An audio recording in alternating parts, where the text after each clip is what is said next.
இன்று சென்னையில் நடந்த தமிழக வெற்றி கழகத்தின் பொதுக்குழு கூட்டத்தில் ஒரு தாயின் ஆசையை நிறைவேற்றிய தளபதி விஜய். கரூர் சம்பவத்துக்கு பிறகு முதல் பொதுக்குழு என்பதால் இதற்கு எதிர்பார்ப்பு அதிகமாக இருந்தது. இந்த பொதுக்குழுவில் முக்கியமான தீர்மானங்கள் நிறைவேற்றப்பட்டன. அதில் முக்கியமான ஒன்று, அதிமுகவின் கூட்டணி அழைப்பை நிராகரித்தது தமிழக வெற்றி கழகம். தலைவர் விஜயின் தலைமையேற்கும் கட்சிகளுடன் மட்டும்தான் கூட்டணி என திட்டவட்டமாக கூறியுள்ளனர்.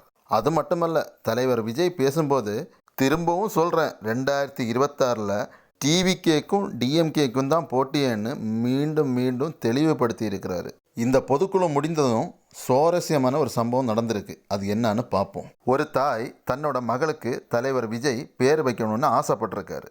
உடனே பொதுச் செயலாளர் தலைவர் விஜய்கிட்ட சொல்லியிருக்காரு. உடனே ஓடோடி வந்த தலைவர் விஜய் அந்த குழந்தைக்கு மோக்ஷிதா என பேர் வைத்தார். இந்நிகழ்வு அனைவரையும் நிகழ்ச்சியடைய வைத்துள்ளது.